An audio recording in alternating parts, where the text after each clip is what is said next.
चलिए शुरू करते हैं सुपरफास्ट खबरों का सिलसिला। लखीमपुर खीरी में कुछ दिन पहले हुई हिंसा के बाद माहौल अब भी तल्ख नजर आ रहा है। विपक्षी नेताओं का लगातार आना जाना जारी है।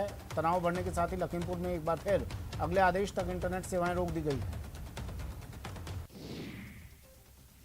लखीमपुर खीरी कांड मामले पर शुक्रवार को सुप्रीम कोर्ट में सुनवाई हुई। इसमें कोर्ट ने यूपी सरकार को जमकर फटकार लगाई। अब मामले की अगली सुनवाई 20 अक्टूबर को होगी। कोर्ट में यूपी सरकार ने स्टेटस रिपोर्ट दाखिल कर दी है।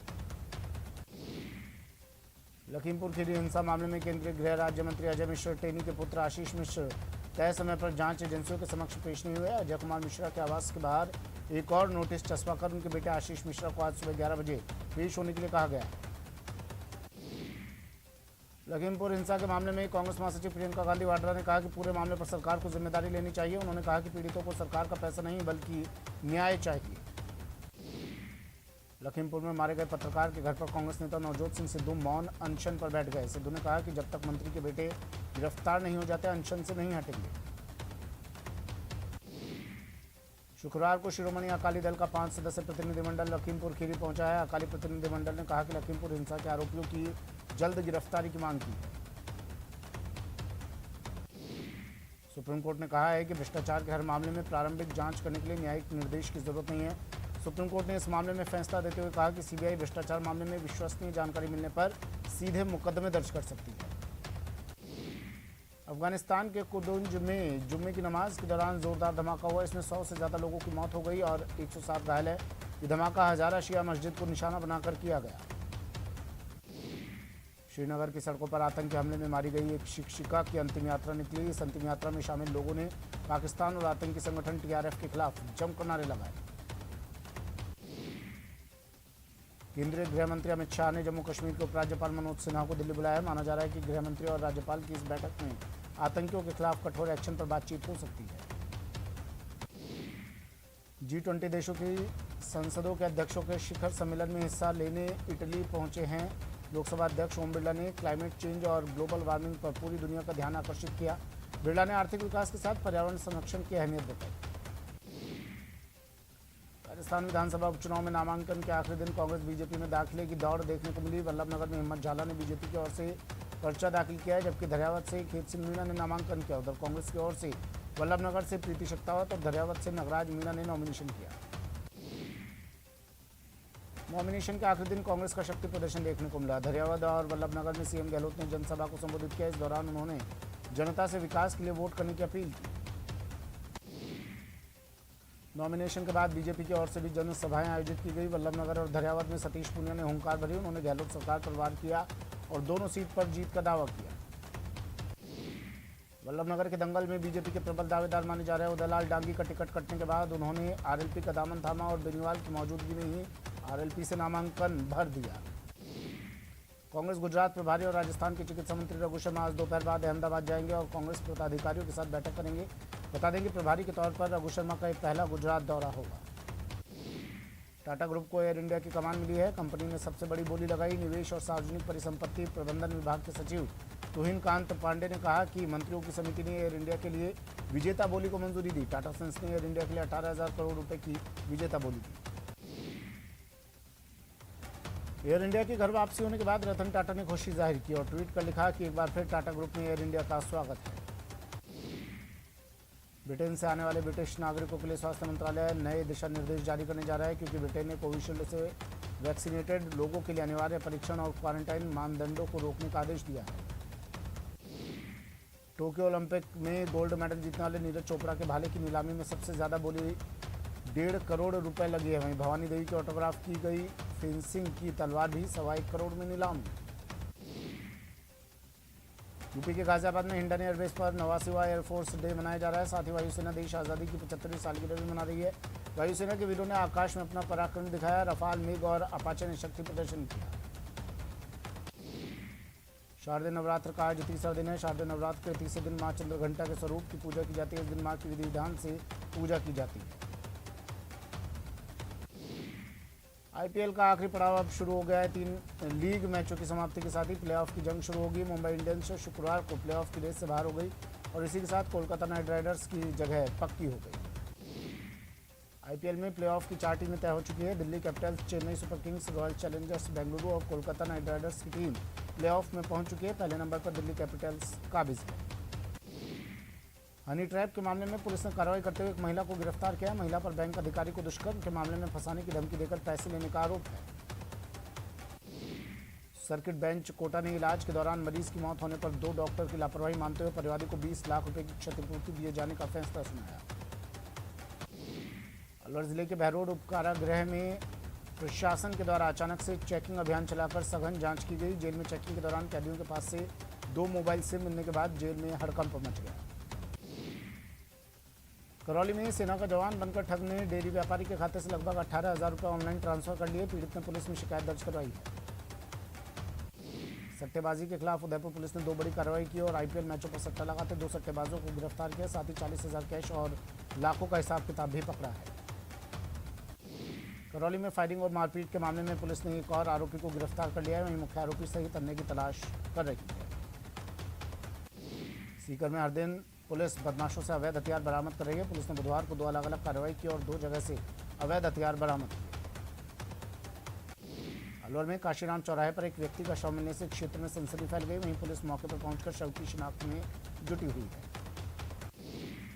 कोटपुतली में पुलिस को महिला के गले से जोलिया तोड़कर लूट ले जाने के मामले में सफलता हाथ लगी है। पुलिस ने 2 आरोपियों को गिरफ्तार कर लूटा गया जोलिया बरामद किया। कोटा में आरोपी की मदद करने और केस को रफा दफा करने के एवज में रिश्वत लेने के 11 साल पुराने मामले में एसीबी कोर्ट ने आरोपी एएसआई को 4 साल की सजा सुनाई और 70,000 रुपये के अर्थदंड से दंडित किया। कोटा में पुलिस ने कार्रवाई करते हुए लूट की वारदात को अंजाम देने वाले एक शातिर बदमाश को गिरफ्तार किया। आरोपी के खिलाफ पहले से एक मामला दर्ज है। झालावाड़ जिले के बाकीपुरा इलाके में एक सिरफिरा आशिक ने एक युवती की धारदार हथियार से वार कर हत्या कर दी। घटना के बाद आरोपी ने थाने में आत्मसमर्पण भी कर दिया। धौलपुर जिले में पुलिस ने कार्रवाई करते हुए अवैध हथियार बनाने का बड़ा जखीरा पकड़ा। पुलिस ने कार्रवाई के दौरान आरोपी पिता पुत्र को गिरफ्तार किया और मौके से अवैध हथियार बनाने के उपकरण बरामद किए। अलवर में पुलिस और बदमाशों के बीच मुठभेड़ हुई, जिसमें एक बदमाश को गोली लगी है। बदमाश को अस्पताल में भर्ती करवाया गया है। भरतपुर में बेखौफ बदमाशों ने पुलिस पर 20 से 25 राउंड फायरिंग की। जवाब में पुलिस ने भी फायरिंग की और घेराबंदी कर 3 बदमाशों को गिरफ्तार कर लिया।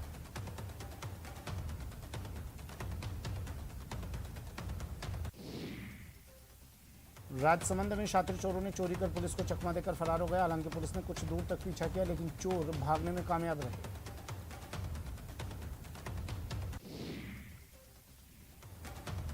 अलवर में भी चोरों का आतंक देखने को मिला, जहां दिन दहाड़े बदमाश एक बुजुर्ग के थैले से 1 लाख रुपए पार कर फरार हो गए। शिकायत के बाद पुलिस मामले की जांच में जुट गई है। धौलपुर में भी घुमंतु महिला और पुरुषों ने एक घर को निशाना बनाया और ताला तोड़कर अलमारी में रखे 4 लाख रुपए और 2 तोला सोना लेकर फरार हो गए। नशे के खिलाफ दौसा पुलिस ने बड़ी कार्रवाई की और एक बोलेरो गाड़ी से 240 लीटर हथकढ़ शराब बरामद की। साथ ही एक आरोपी को भी गिरफ्तार किया। डूंगरपुर जिले की बिछीवाड़ा थाना पुलिस ने अवैध शराब के खिलाफ बड़ी कार्रवाई को अंजाम दिया है। पुलिस ने कंटेनर से 515 पेटी अंग्रेजी शराब जब्त की, जो कि गुजरात भेजी जा रही थी।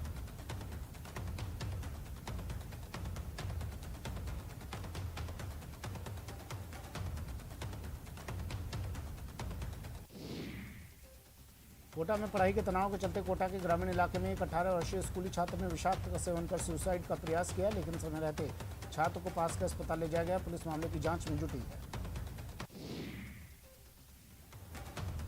करौली के हिंडौन सिटी में जमीनी विवाद को लेकर 2 पक्षों के बीच खूनी संघर्ष हो गया। एक पक्ष ने दूसरे पर धारदार हथियारों से हमला कर दिया, जिसमें एक पक्ष की महिला सहित 5 लोग घायल हो गए।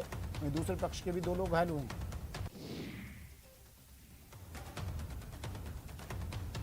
अलवर जिले में नंगला रुद्ध गांव के पास एक डंपर ने बाइक सवार युवक को टक्कर मारकर कुचल दिया, जिससे युवक की मौके पर ही मौत हो गई।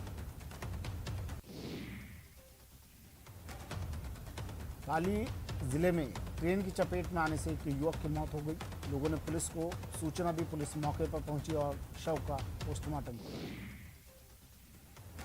टोंक जिले के उनियारा में नेशनल हाईवे 148 पर स्कूल वैन और बोलेरो में टक्कर हो गई। हादसे में पिता पुत्र की मौत हो गई, जबकि 4 बच्चे घायल हो गए। लखीमपुर खीरी कांड को लेकर राजस्थान यूनिवर्सिटी के शिक्षकों ने भी सांकेतिक धरना प्रदर्शन दिया और दोषियों पर कार्रवाई की मांग की। जयपुर में लो फ्लोर कर्मचारियों की 9 सूत्री मांगों को लेकर किए जा रहे आंदोलन के दूसरे दिन वरिष्ठ पदाधिकारियों सहित कई सक्रिय कार्यकर्ताओं ने प्रदर्शन किया। सीकर शहर के रोशनगंज इलाके में सीवरेज का पानी सड़क पर आने से लोगों को परेशानी का सामना करना पड़ रहा है। लोगों का कहना है कि 2 महीने से सीवरेज का पानी सड़क पर आ रहा है।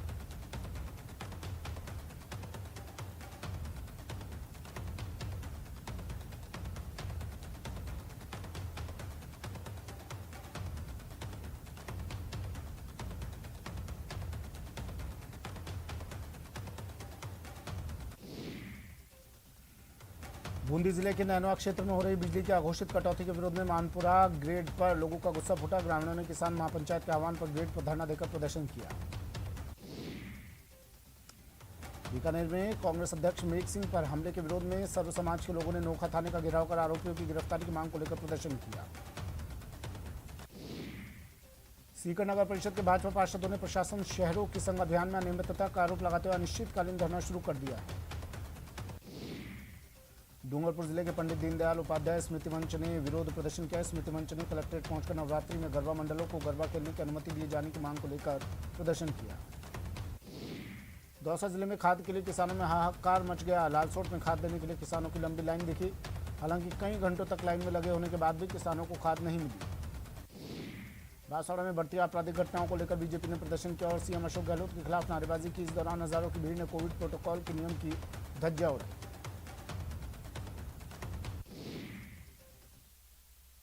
वक्त एक ब्रेक का, जल्द हाजिर होंगे।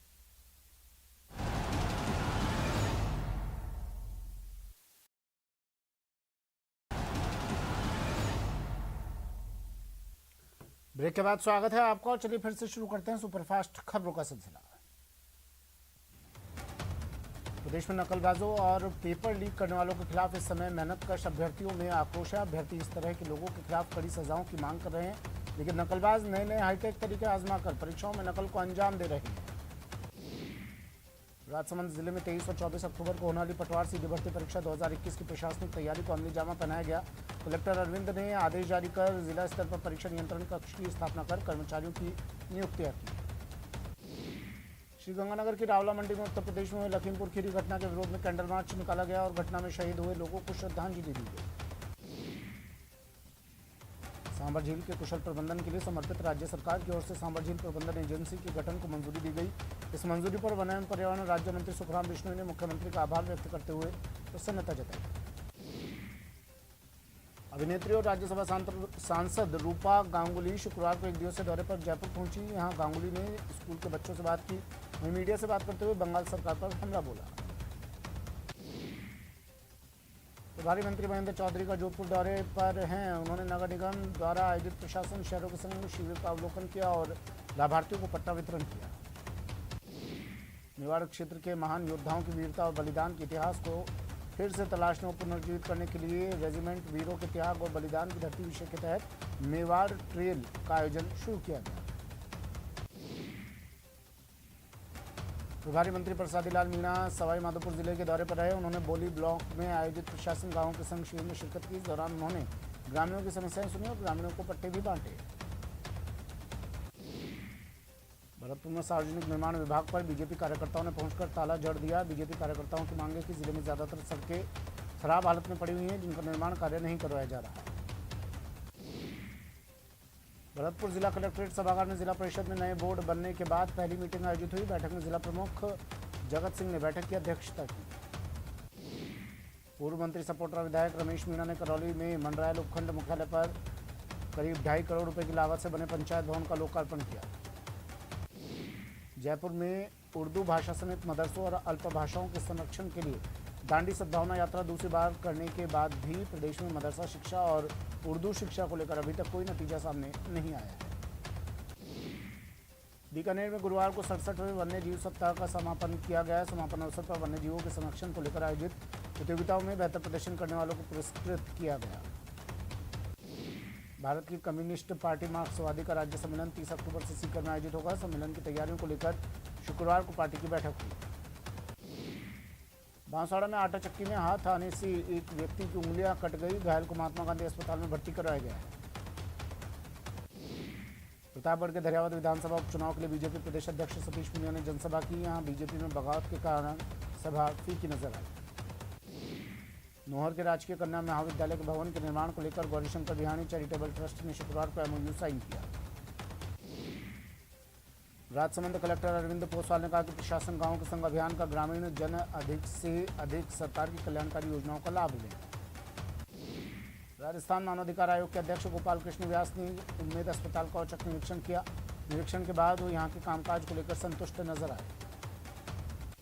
अजमेर डिस्कॉम ने अब बिजली कटौती करने का फैसला लेने के साथ ही ऊर्जा संरक्षण की दिशा में भी बड़ा कदम उठाया है। डिस्कॉम एमडी वीएस भाटी ने डिस्कॉम क्षेत्र के सभी नगर पालिका क्षेत्रों में 2 से 3 घंटे और ग्रामीण इलाकों में 2 हिस्सों में 6 घंटे तक कटौती के आदेश जारी किए।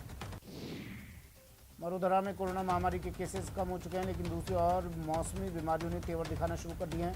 बरसाती सीजन खत्म होने के साथ ही प्रदेश की जनता मौसमी बीमारियों की चपेट में है। डेंगू के साथ ही जहां स्क्रब टाइफस के केस भी लगातार बढ़ रहे हैं।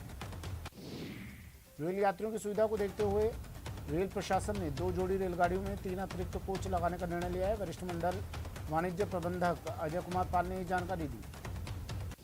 भरतपुर में जिला कलेक्ट्रेट सभागार में पर्यटन विभाग की बैठक आयोजित हुई, जिसमें जिले में पर्यटन स्थलों को बढ़ावा देने के बारे में चर्चा की गई। सवाई माधोपुर के राजीव गांधी संग्रहालय में वन्यजीव सप्ताह का समापन हुआ। समापन अवसर पर प्राकृतिक संग्रहालय में रणथंभौर और बाघ परियोजना की ओर से भव्य समारोह का आयोजन किया गया। स्वर्गीय पंडित नवल किशोर शर्मा की 9वीं पुण्यतिथि पर प्रार्थना सभा और पुष्पांजलि कार्यक्रम आयोजित किया गया। इस अवसर पर प्रार्थना सभा और पुष्पांजलि का आयोजन किया गया। कोटा के रामपुरा सरकारी अस्पताल में उस वक्त हड़कंप मच गया जब अस्पताल के बाहर पर्ची काउंटर के पास 7 फीट लंबा अजगर निकलकर सामने आ गया। अजगर को देखकर कर्मचारी और वहां मौजूद मरीज के परिजन दहशत में आ गए। श्रीगंगानगर में निजी बसों में विद्यार्थियों के लिए किराए में छूट की मांग को लेकर एसएफआई ने साधु शहर उपखंड कार्यालय का घेराव किया। इस दौरान छात्र उपखंड कार्यालय के गेट के सामने एकत्रित हुए और नारेबाजी करने लगे। बीकानेर नगर निगम में हाल ही में खरीदी गई 2 फॉगिंग मशीनें खराब हो जाने से नाराज कांग्रेस पार्षदों ने निगम उपायुक्त का घेराव किया और मशीनों को जल्द ठीक करने की मांग रखी। कोटा के वार्ड 71 में सीवरेज का गंदा पानी फैलने से इलाके में बिन मौसम बारिश के हाल हैं। नवरात्र के मौके पर मंदिरों में पूजा करने जाने वाले लोगों को सीवरेज के गंदे पानी से निकलना पड़ रहा है। बार बार शिकायतों के बावजूद भी सीवरेज की समस्या का समाधान नहीं होने से स्थानीय लोगों में आक्रोश व्याप्त है। सिरोही में विधायक संयम लोढ़ा ने छात्रा स्कूटी योजना के तहत 80 मेधावी छात्राओं को स्कूटी का वितरण किया। सुजानगढ़ के गांव गोपालपुरा में चूरू जिला प्रभारी और उच्च शिक्षा मंत्री भाव सिंह भाटी ने प्रशासन गांव के संग शिविर का निरीक्षण किया और अधिकारियों को आवश्यक दिशा निर्देश दिए। राजसमंद में नवरात्र को लेकर डांडिया महोत्सव शुरू हो चुका है। ग्रामीण अंचल में गली मोहल्लों में डांडिया का आयोजन किया जा रहा है। जयपुर नवरात्र पर्व के अवसर पर महिलाओं को सशक्त बनाने के लिए लघु उद्योग भारती द्वारा विशेष प्रदर्शनी लगाई गई। इस विशेष प्रदर्शनी में महिलाओं द्वारा निर्मित महिलाओं के घरेलू, व्यावसायिक और दैनिक जीवन में कार्य आने वाले उत्पादों को ही प्रदर्शित किया गया। फिलहाल इतना ही, दीजिए इजाजत, नमस्कार।